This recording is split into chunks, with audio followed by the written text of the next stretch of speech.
Welcome to eCommerce Insiders, a journey to success, where we dive deep into the heart of e-commerce, uncovering the secrets behind successful online stores and the entrepreneurs who run them. Hosted by Chris Morano, each episode includes insights, strategies, and inspirational stories designed to guide e-commerce store owners on their journey to building remarkable brands. Whether you're starting up or scaling up, we're here to light the way, sharing the experiences of those who have made their mark. Let's get ready to build your dream brand together.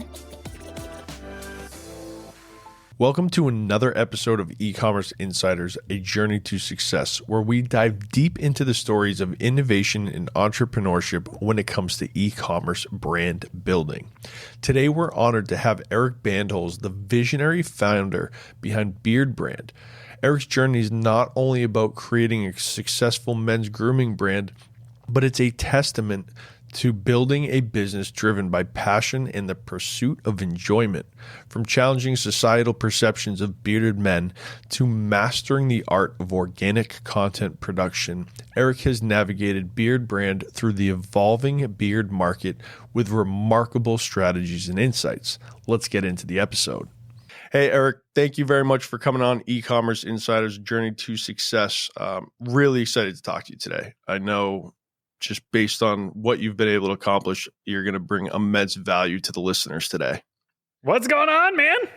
How you doing? Bringing the energy. Got to bring something. Absolutely. And I know you're going to bring a lot of information too, and really excited. Before we hop into the weeds with everything, why don't we give the listeners just a background of who you are and what you've been able to create over the last decade plus, I believe? Yeah, it's been a long journey. I'm Eric Bandholz, the founder of Beardbrand. With my two business partners, we've been able to bootstrap Beardbrand to a multiple seven-figure business and just kind of do it on our own, selling men's grooming products. So obviously products for your beard, but we've grown beyond the beard over the years. We've done it debt-free and through profitability. I had a couple of wins over the years. I was on Shark Tank way back in 2014, and I'm the dude that's on the ShipStation commercials. If you watch cable TV, they seem to still run that. But yeah, it's been a fun journey. I enjoy the ride, which I think is maybe a little bit different strategy than most entrepreneurs have. I'm not trying to build this for a destination. I love the product, love my team, I love my customers, and kind of want to shift the perception for a lot of entrepreneurs out there on how you should build a business. And I think that's really key. Working with a number of e-com companies, it does seem like the goals vary. We have certain brands that we work with that are exactly like what you say, like, hey, we just love what we're doing. And then we have the clients who come in who immediately are like, hey, we're trying to exit in 3 years. This is what we're going to do it with. And this is what our goal for acquisition is. And I think it's a really interesting approach to hear both angles of that. I believe the passion is what drives the success, not necessarily how much money can we dump into paid ads to generate a positive return. Yeah, I mean, it's there is no right or wrong way to build a business. Just from being in the game for so long, I feel like the overarching story in entrepreneurship is always about the exit. Everyone talks about, John Doe sold for X million dollars and congratulations, or raise money to go big. And I think the other pathway needs to be shared as well, because the reality is you're spending, in entrepreneurship, if you're awake, you're pretty much thinking about your business, or at least I am. And You want to be enjoying that. And there are things you can do that make it more enjoyable and less enjoyable.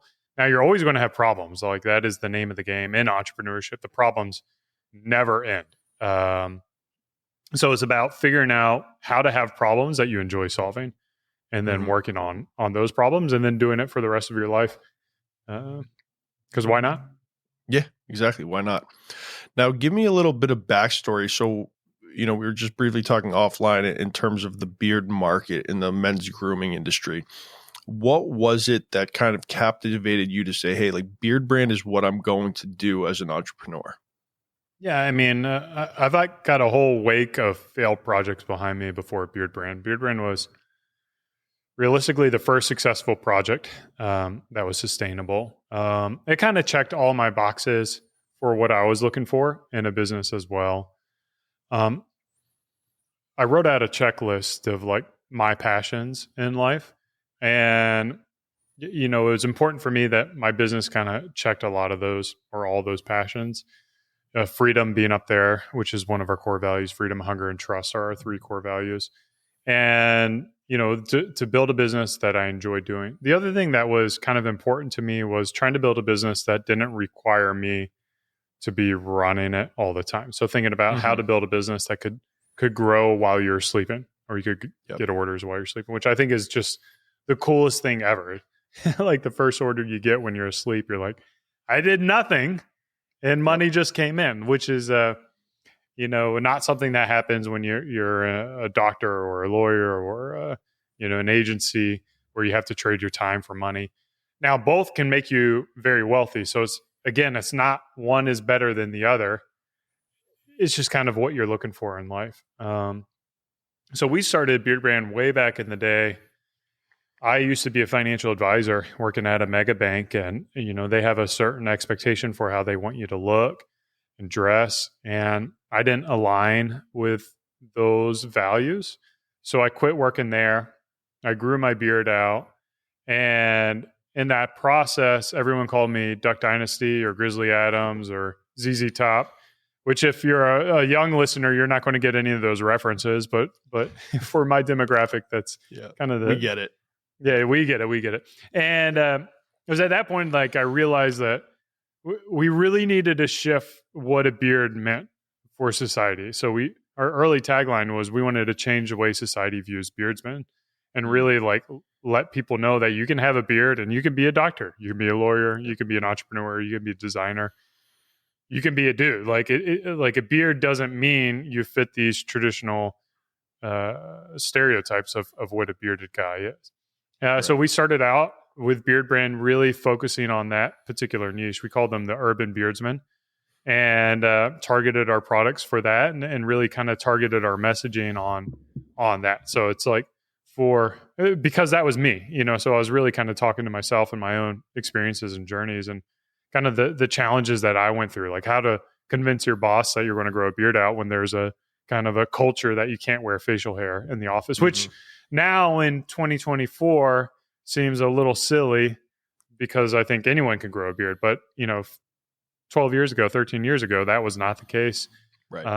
And especially for a lot of guys who are kind of in their 50s and 60s, 70s, who grew up where you shaved your face for the military and, you really had that corporate life. A lot of our past and current customers are older guys who for the first time in 60 years of life finally grew their beard out for the first time. And, those theories, I think of David Letterman. I don't know if you follow David Letterman at all, but he's got this big gnarly beard now. Yeah. And I don't know if he ever had facial hair when he was on TV. So it's he's a perfect example of who we're targeting and speaking to. Yep. That's amazing. I think it is interesting, the evolution of the things that are accepted in society. And, we briefly talked my beard brand that I started. Well, there's only one beard brand. I got to correct you. There. I'm sorry. The beard, it was the Savage beard company. The beard company. The products that I was selling that aligned in the beard marketplace was Savage Man Grooming, kind of with the same ideology of the savage in you, but you still can adhere to these principles in life. Obviously, yours much, much more successful than my endeavor. Didn't end up taking off, but you started at a hard time. It's been hard for us. I mean, really, I kind of feel like I shot myself in the foot by being on Shark Tank and kind of telling the world it's like a double-edged sword. We were able to get out to customers and potential customers, but we also kind of let everyone else know that this was a real market. Before that, people would scoff at the idea of dudes putting products in their beard, and now it's just kind of the normal thing you do because it totally enhances the experience. Yeah, there's a need for it that I think a lot of people were unaware of. In the beginning, it's like, oh, you're putting oil in your beard, but there are factors in play that, the dandruff, there's the dry skin. There are actually so many benefits to using these products that prior to that time frame, I don't think was like commonly discussed. No. And I mean, so you joined about 4 years ago, and there are literally probably thousands of manufacturers of beard care products now. I don't even bother like keeping track. There's just so many of them. Yep, there definitely are. And so what has that evolution looked like? So you were able to build a brand and business that was already in the market as these other ones started to pop up. What did that look like in terms of either the marketing efforts that you were setting forth, or just taking a look at the market and saying, hey, we need to start doing other things in order to, really still have the eyes on us? Yeah, I think at the end of the day, in the early days, it was more challenging, and now it's easier for me to say and to do. But it's like I don't really worry about my competitors. Yeah, I don't care what they're doing. I have no idea what they're doing. Yeah. I don't really like even compare our products to our competition. I do try to, when we develop new products, I do try to do a little bit of research to make sure we're doing something innovative. I don't want to copy somebody else. I don't want to create what's already been created in the marketplace. Sure.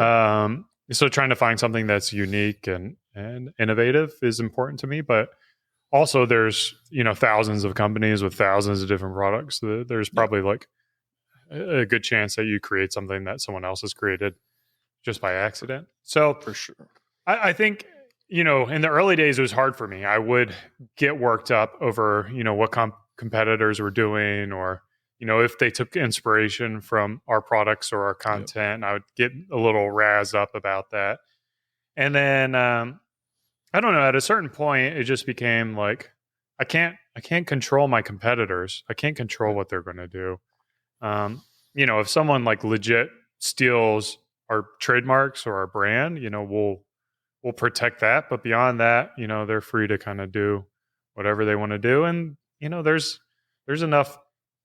I've also like, maybe it was getting older or my testosterone dropping as I age or something like that. But it's just like, there's enough room in the world for multiple companies. And, having a $10 million company versus a $12 million company, and like, what is that really different? Or even like a $10 million versus a $50 million company. Yeah, you make a little bit more money, but like at the end of the day, why are you in business? And I'm in business to be free. I'm not in business to make as much money as possible. So it doesn't take a lot of money to be free. It doesn't take a big business to be free. So once that monkey was kind of like, once I went through that growth experience, then priority shift and strategy shift and mindset shift, and then a burden, kind of comes off your shoulders. It's really funny you said that, because, I was at a conference last month and just talking with different entrepreneurs, e-com brand owners, and that is one of the pivotal things that was discussed, is like, there is enough to go around for everybody. And once you can accept that, there really is a weight lifted off of your shoulders. It's kind of like, okay, hey, then this is what I'm focusing on. It doesn't matter all the noise in the marketplace. This is my mission and vision of what I want my business to be. And that's from my experience, an important step in a direction of really being able to do something special. Yeah. I mean, I would agree with that, but also, some businesses are bad ideas and there's not the market for it. So there is enough to go around, but maybe not, depending on how you execute it or what you go after. Cause you saw like, in going into the beard grooming space, like you would have to friggin' grind like crazy to be able to capture any kind of success in the beard space in 2024. It's just without a doubt. It's really trying to squeeze blood from a stone or whatever the saying is. Yeah, water from a stone. Yep.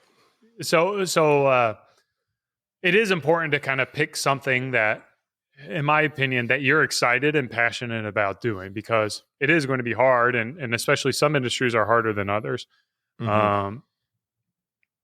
I ideally you kind of pick up an easier one, but there's no such thing as an easy business, I don't think. Yeah, for sure. So going back to kind of like that first 5-6 years in business, obviously now you have a number of different verticals you're using to continue Beardbrand's growth. What were some of the most effective kind of strategies you implemented early on that kind of set you on the trajectory that's gotten you to where you are now? Yeah, I mean, I think Beardbrand historically has been able to do the hard things well. Like those are easy to us. And when I say hard things, I mean like organic content production, specifically around our blog, PR, and video content, so social. And so we invested a lot in that. We've been able to grow our YouTube channel. We have 2 YouTube channels, one with a couple 100,000 subscribers and one with 2 million subscribers. And our blog, we've got 1,000 articles that are like well-written, high-quality articles. And I think that played an important pivotal role in establishing expertise. When you have 100,000, not 100,000, when you have thousands of competitors, why are they going to believe Beardbrand versus, Savage Man? And well, Beardbrand's been around for 10 years. Beardbrand's written thousands of articles. Beardbrand's got other content creators who use a product and agree with the products. They've got the founder who's got a face of the company. He's out and about. He's got a beard. Like all these elements are ways to build trust with your customers. So it takes a lot more than pretty packaging and remarkable product claims to win in a very highly competitive space. Like you really have to go above and beyond. And I feel like we're pretty good at doing that at the downside of, or at the expense of being good at like data oriented things. So we were never really good on Amazon. We were never really good on PPC and Meta. So we kind of, our competitors have been able to capture the market share on those channels. If you are looking for a community of fellow e-commerce store owners who you can bounce ideas off of and learn from and answer questions and just be around like-minded people, join our private Facebook group, eCommerce Insiders, where you'll be able to learn from fellow store owners and also be able to provide insights. Join our private Facebook group. There's a link in the show notes below, or just go on Facebook and search eCommerce Insiders. It is a private group, so you will have to answer 3 very easy questions. Also, if you have any intention of selling anything, this group is not for you. Our goal is to provide as much value as possible to the community, not sell anything. Look forward to seeing you there. Now, what was it that got you to say, hey, content is going to be, because I've watched your videos, I've watched the barbershop. I mean, they're really quality and you've been doing it for so long. What was that thought process in the beginning? Was it simply, hey, we want to get this product in front of as many of our target audience as possible, and this is the best way to do it? Or was it a thought out content strategy that said, hey, this is going to be our main focus here? No, I mean, I wish it was something intelligent like that, but it was simply like I had more time than money. So I did the things that required more time than money. So I didn't have money for ads. It was like I had money to hang out on Reddit and talk to people in the beer community. And I had time to pull up my laptop and record a video and talk about the things. And we never talked about it from like the perspective of an expert. Always talked about it from a perspective of, like me being a normal guy and being your friend, or, hopefully, being someone who you'd want to hang out with, rather than someone who's like, oh, I'm a PhD chemist and, here's the science behind all the products. It's just like, here's my experiences. And if you think like me and you see the world like me, then you'll probably align. And if you have hair like me and a beard like me, then you'll probably align. So that was kind of like how we started. It was just like, those were really our only channels available to us, was things that cost nothing except for our time. Yep. Yeah, it's perfect. I mean, and what would you say the advantage of you being the face of the brand for that first initial period? And this is I ask because it's a topic of conversation that we usually have with e-com brands. Is there's an interesting split between the founders who do not want to be the face of their brand, and they're trying to build something with trust, but there's no face there to believe, versus your scenario and a few other e-com, friends that I have, they're the face. And how did you feel like that benefited you guys? Yeah, I mean, I think at the end of the day, the answer is both are fine and both are right. For me, I have two business partners who are not the face of the brand. Mm-hmm. So I totally understand their preference to kind of work behind the scenes and, having their privacy. There is a little bit of ego in me that enjoys creating content and enjoys, people seeing the content and kind of like getting recognized out in public, like 3 times a year is a fun experience for me. So I do enjoy the limelight. I do enjoy being in front of the camera. So it is like doing the things that I enjoy, first and foremost. And then the kind of the secondary benefits is like, like I know more about this company than anybody else. I know more about how we're producing this product than anybody else. Like I'm going to be with the company longer than anybody else. Like when you hire talent, there's a risk that they could, leave. There is that risk with other co-founders and stuff like that. Nothing is permanent, but there's definitely a stickier situation with a founder as the face. But we've also brought in, non-founders as faces of the brand, Carlos and Greg, and we had Jack and Jeff and Joel and all the barbers that I got, Bob and Jesse and Cisco. So they all kind of represent the brand as well, and so we've kind of like leaned on a little bit of both as we've been able to get more resources. That's awesome. It's one of the things we're trying to do here is integrate more of the team into the content, less just a single face, which is at the moment mine. It's an interesting approach. What would be some of the advice you would give to somebody who maybe doesn't have that confidence to be in front of the camera, to be their brand? Someone starting out who didn't maybe have that initiative that you did to just pick up a camera and start recording. Yeah, don't. Business is too hard for you to do things you don't want to do. So what are the needs of the company? And then what are your skill sets? How do you find things you can do within your company that align with your skill sets and your passions? And then try to figure out how other people can do the things that are not your passions. So when it comes to content creation, there's a lot of different ways to create content. Right. You can do video and be a face of the company. You could be a video editor and on the back end and work with another content creator. You could be a photographer and take pictures and tell your story through photography.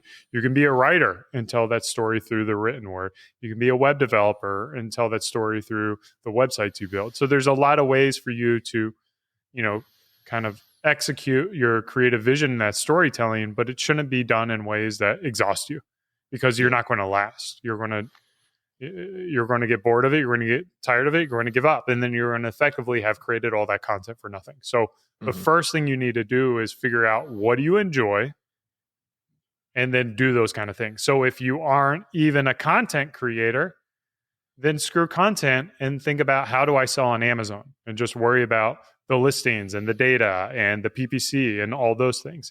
Because if you're a data-oriented person, that's how you need to be growing your business. Yep. That's a perfect answer. I know there's like a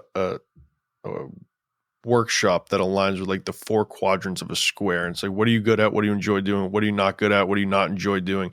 And I remember doing that in the beginning of the business. And that was key. And then put the things around place that will help you execute on things that you don't enjoy doing that still have to get done. Yeah. And I think the hard part comes the time with entrepreneurs, and this is probably true with the majority of entrepreneurs, is they're good at a lot of things, but they don't enjoy doing it. So it's like, how do you, where you're really good at something and probably better than the people that you hire, how do you give that up knowing that you're better, but you just hate it? It just like brings you immense pain to do. And I would just say is like, at a certain point, like, you can be doing things that you enjoy doing better than anybody else. And it's going to be okay that your business has elements of it that don't perform as well as you, so it's like, that's, if you're in that 6-figure range and you're getting close to making that higher, like those are the things you need to think about, is like, how do I get the things that drain me off my plate and keep the things that energize me? Yeah. And you mentioned, you think every entrepreneur has this. I mean, I think there's two facets of it. For me personally, like for whatever reason, websites and website design is like my arch nemesis. I hate it more than anything. And for years, we just kind of figure it out and tinker it. And that's leading to the next point, is I think part of our mentality is that figure it out aspect, which actually can be extremely prohibitive to your business's success. It's like, I'll just figure it out. You want to come in as the savior and rescue everything. That's what you had to do in the early days when you're a team of one. You're the savior to everything. But eventually you got to let your team have those wins. Yeah. So in your experience, what was it, you mentioned the two other partners, what was it that time frame looked like as you start to bring on that team? And who were some of the roles that you filled? We were very fortunate to experience a lot of rapid growth. And our business, I think it was, we launched in January of 2013, and or launched our store in January 13. And by October, I think we were doing like $50,000 or $60,000 a month. Mm-hmm. So, and by the end of the year, we were on a $1 million run rate. So the first person we hired was an executive assistant. She pretty much just did all the things I didn't want to do, which was uploading posts to Tumblr, customer service, and, maybe helping with like planning trips or buying airline tickets and things like that. So, yep. And she's kind of grown and took on different roles and, like kind of found her place over the years as well. But yeah, in the early days, the first person you want to hire is a jack of all trades type of person that can handle a lot of different things. Yeah. At that time, were you guys using a 3PL or were you still shipping out on your own?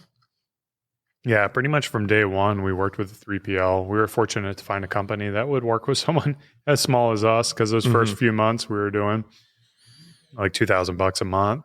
Yeah. Which is, like 100 orders. So like 3 orders a day, and now some 3PLs won't touch you unless you're doing, like 500 orders a day, which is just kind of crazy to think about. So, being able to find someone to help us out in those small days was really nice, because I didn't want to be tied to the business, and shipping out orders was one of those things that I felt like really tied me to the business, because you have to be there and you have to get those orders out. I'd say like, probably for the first 3 months or so, we were doing our own orders, to the point where it's a little bit of a contention with me and the fourth founder that we had, who eventually kind of stepped out of the business. I was like, we got these orders, send them out. Like they should go out within 24 hours, but it wasn't a high priority for them. So like those are kind of early stage days. Those are the good old days. Yeah. It is interesting because you want to get those orders out quickly, because it's your customer. They just purchased this. They should get that order. But to go to UPS or the post office, whatever you're doing, it is extremely cumbersome. So well done on finding an early stage 3PL that would take that volume of orders coming through. I think as brands and they're starting up, like there's that excitement. You had mentioned, getting the Shopify ding in the middle of the night. Like there's that excitement. It's like, oh, I have to go bring these packages to UPS, but that wears off extremely quickly. That wow factor is, after a couple of weeks of going to the post office every day, it becomes extremely monotonous. Yeah. I mean, I think, depending on who you are, there are some people who like routines and systems and processes. The dropping stuff off to the post office wasn't the most challenging thing for me. I think getting customer service tickets with a problem and wanting to solve that problem immediately was probably like the biggest burden for me. It's like, I see a problem. happening, and it's like, I have to fix this problem, and like not being able to like calm myself down. So like being able to like almost like be ignorant to like all the micro problems that happen, like shipping issues or, you know, stuff lost in mail or someone wanting to exchange a product, like that was taking a huge burden off my way. And the business is fine. Like at the end of the day, you're going to lose customers. You're going to have customers that have a bad experience. It's just kind of the name of the game, and you try to minimize that as much as possible, but it's going to happen. For sure.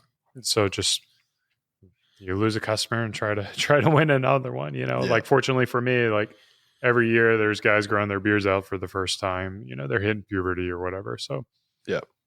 Very cool.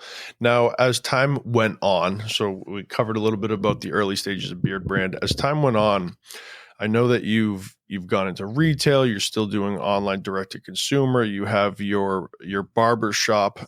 How did that begin? What did that culmination look like, or that evolution of Beardbrand? Yeah, I mean, we've always wanted, you know, going back to our core values, freedom. We've always wanted to control our own destiny. So we've had a preference for D2C throughout everything we've done. We were approached by Target in like 2017, 2018, something like that, to be carried in all their stores. And we didn't want to do like a half-ass integration. So I think they wanted us online or something, online only. And we're like, we're not really going to do that. Like if you're going to buy from us online, you're going to go to beardbrand.com. Mm-hmm. So we didn't want to really mess with a lot of online channels. And eventually they wanted to carry us in all their stores. And that's when we launched with Target back in the day. So that was a big channel for us for a number of years. And we just kind of focused on Target as a channel, beardbrand.com as a channel. And then we had some smaller retailers like barbershops and salons and things like that. We did eventually open up our own barbershop in 2020. But the purpose behind that was more of like a studio for the content we were producing than it was like, oh, hey, we're going to do a barbershop and make money through the barbershop. I want to really recommend getting into bricks and mortar retail. It just really does change the dynamics. You know, kind of talking about having to be in person, especially if you want it to be profitable experience. If you can use it for other things from like a content perspective or, you know, a unique experience for your top customers, things like that, it can make sense. But generally speaking, bricks and mortar retail is probably even a harder business model than D2C. I've got to imagine it's incredibly hard, especially if you're making your product. So I don't know how, you know, I have a lot of admiration for brands like, you know, Bed Bath and Body Works and Aveda and, you know, these companies that have really heavy bricks and mortar retail and they're making their own products. Yeah, it's definitely a different dynamic. Let me ask you a question. So with the focus on the content and really the organic and SEO strategy for things, a lot of what we're seeing in the marketplace now is an increased customer acquisition cost. Not to get kind of nerdy in the numbers, have you been able to mitigate, you know, higher CPMs, higher cost per clicks all across all of these platforms by sticking to what you guys are really good at on the content side of things? No, I mean, like I said, like paid's never been a good channel for us. Like we've never been great at it. We actually killed our paid spend in November of 2021. So we weren't doing any advertising in 2022. And then we picked it back up in 2023, summer of 2023. So, you know, we kind of like skipped a good portion of what was going on in terms of like rising prices. And we've been trying to figure out how to grow on those platforms and those channels. It has become like a top channel for us in terms of customer acquisition from, you know, really it was like summer of 2023. That was going to be how we're going to focus on new customer acquisition. We've been working with kind of like the bid cap strategy, where basically, you know, you kind of set the price that you're willing to pay and then upload as much content as possible. And that seems to align with how we produce content and kind of see what sticks and let Facebook figure it out or Meta figure it out. Yep. So we've had a little bit of success. We're not back to our peaks of 2021, 2022. But we'll get there. We'll get it figured out.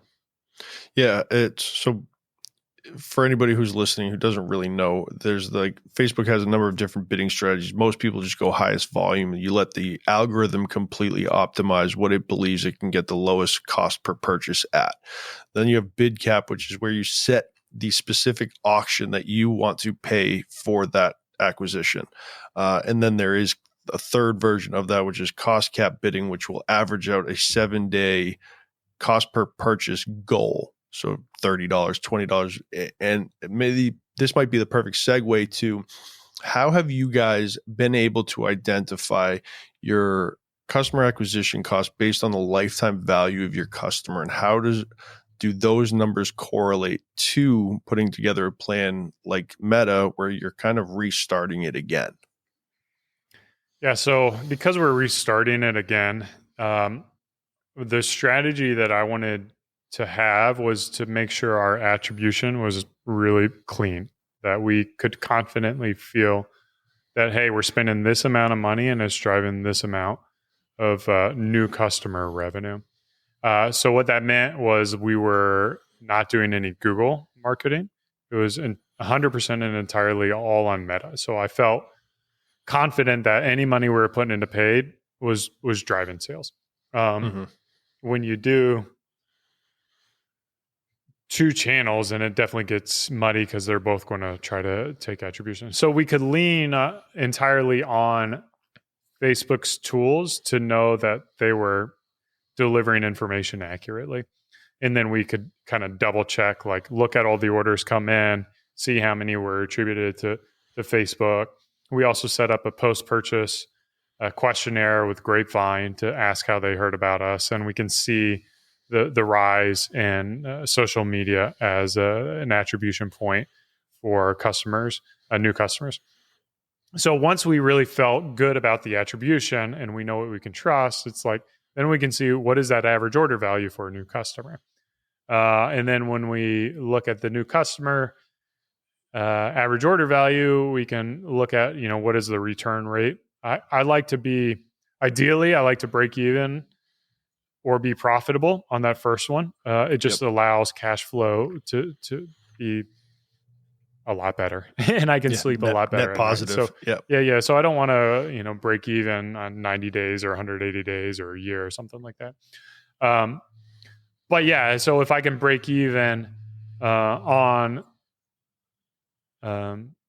day one, then I know eventually it will come back to me. So that's kind of where we got to, trying to get our costs down. Now, the interesting thing is with your business is, depending where you're at with your business and how high your operational costs are, it really does make sense to push that gas pedal down because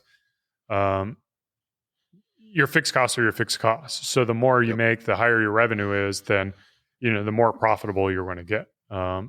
So if you have very lean, like if you've got a 3PL and you have no office and you're a one-man person, then maybe it's not as important to step on the gas because you don't have that fixed overhead. But once you start, getting more things that you have to pay every month, then it makes sense to over-index on erring on the side of a break-even customer acquisition rather than a profitable one.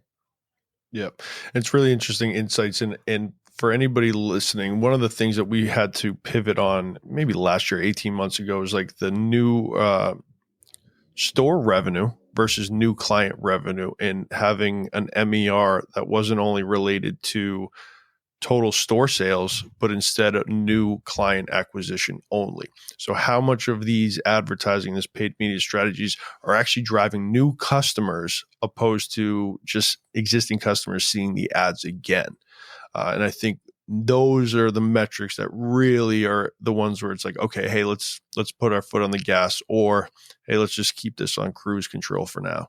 Yeah. So the metrics that I look at on a weekly basis are the new customer revenue, the repeat revenue, Amazon revenue, and then, of course, total revenue. And then I look at our Facebook spend, and then we do some calculations based on our spend and new customer revenue. What is our cost per customer acquisition for a new customer? So I know I'm getting some customers from like YouTube and social media and word of mouth and all that. But at the end of the day, we just focus it down to how much are we spending on Facebook and how much are we generating. So that's kind of our holy grail metric, is our new customer cost per acquisition. And then, of course, our average order value. So I don't even look at the average order value for repeat customers, just new customer average order value. Yep. Now, for what would your advice be for not new stores, but sub $1 million in understanding all of these margins and numbers? I think we all got hit in the head when iOS updated. We don't have the attribution that we had. Credit card fees, merchant fees, all these different things. How important is it to know those down to the dollar? Yeah. So my recommendation for anyone who's doing less than $1 million is you need to only be on one channel. So right now, if you're on Google and Facebook and Snapchat and TikTok and whatever else, kill all of them except for one that you feel like is the one you do best. And then master that channel to the best of your abilities. And know it like the back of your hand.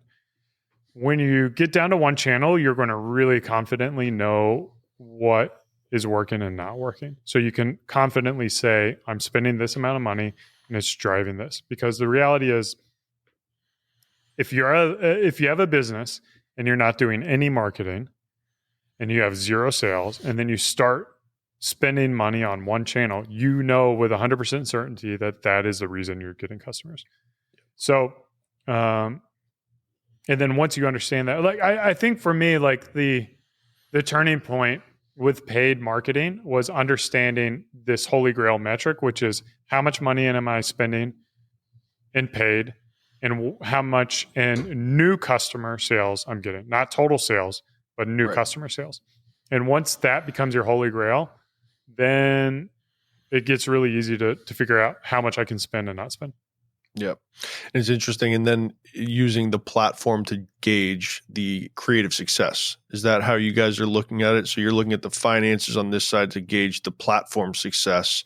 And then on platform, business suite, that's how you're gauging the success of the creative?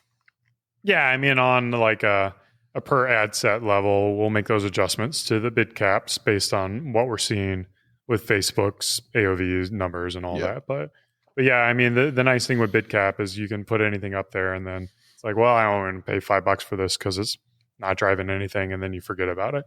You don't have to worry about it overspended. Right. Yeah. That's one of the keys I've discussed and coached with different brands in that, hey, you can set a $5,000 a day budget. It won't spend that if your cost cap or bid cap is lower than what the auction is. And then if it is able to get purchases at that bid cap, you're crushing it. Yeah. Yeah. And I think like the thing that we've learned is like, you kind of got to prime the pump. Yep. I was watching this cartoon with my kid. My Neighbor Totoro is a Japanese movie from 30 years ago. And there's a scene where the grandma asks the kid to get a bucket of water to throw into their pump, their water pump, to get it going. So it's like that bucket of water is your investment into the ad set to get it going. Like you're going to lose that, but it gets things going, and then you can see if it's actually going to, have a well with water in it, or if it's going to be dry. Right. Very cool. I like the analogy. So where's Beardbrand going? What do you guys have planned for 2024 and therefore after?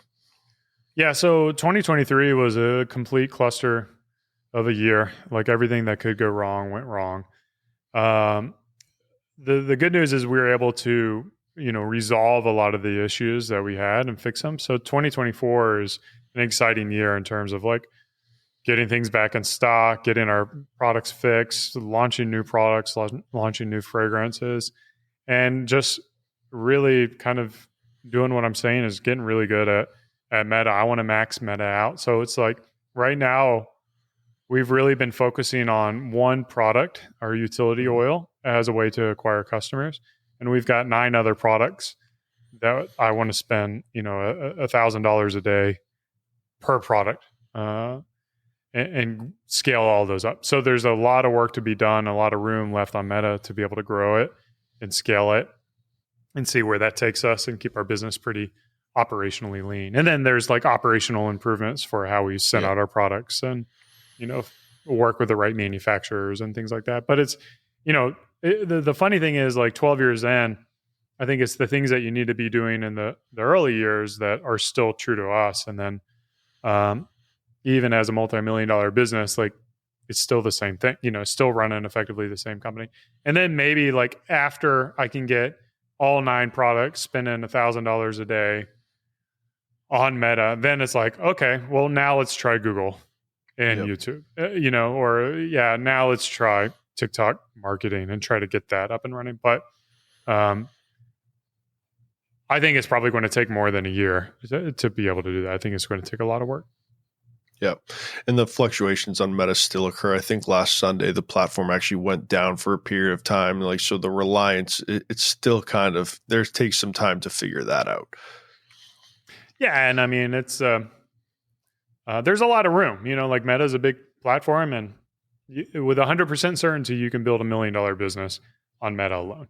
So don't get distracted by, like as much as you guys like to listen to podcasts and get ideas for new things, and there are great, brilliant ideas out there, you just got to stick to the thing that is going to make the biggest impact on your business. Yeah. I found that in our experience over the last 8 years in business with e-com brands was that to get to 1 million, like you said, one channel, and that's when then you start to diversify. Now, that's not to say you still have to do email and SMS, potentially sub 1 million. Over that, you have to potentially start looking at other avenues to increase just even the visibility based on how many touch points we see occur during the purchasing cycle. Yeah, and I would even argue that you could probably take that one marketing channel up to 8 figures as well. Like, I don't think you need to be on multiple. $10 million, if you think about it in the grand scheme of like businesses and operations, is tiny. It's not even a small, like I think small, like from a stock market standpoint, like a small company is 50 million a year. So like, think about that. There is a ton of opportunity out there on these platforms.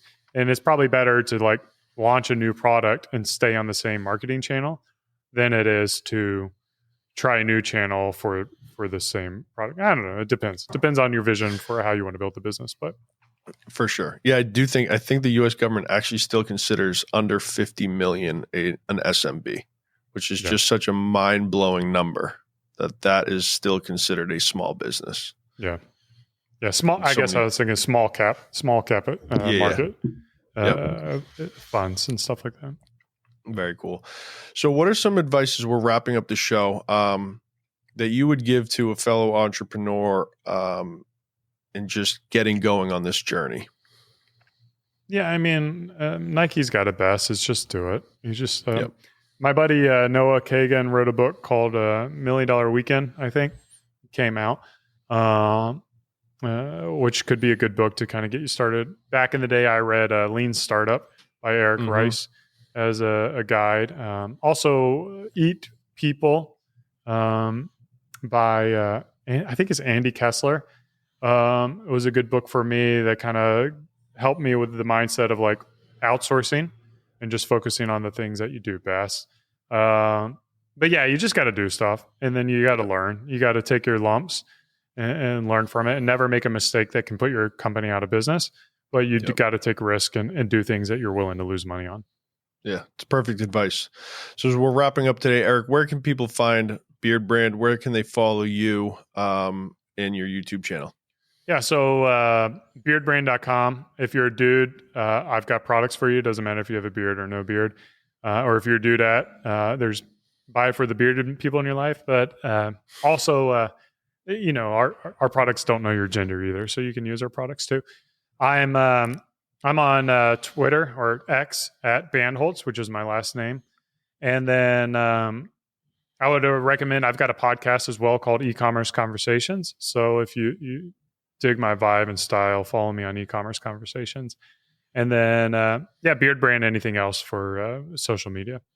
Perfect. And I highly advise checking out the podcast as well. Been a follower for years, and just the information and the guests you have on, a lot to be learned through that. So you're too highly kind. recommend checking that out. Kind. Best podcast no one's ever heard of. Well, maybe we'll get a couple listeners. Awesome, Eric. Thank you very much for coming on. I appreciate all your time and knowledge on this, and good luck with Beardbrand. Appreciate it, man. Thanks for having me on.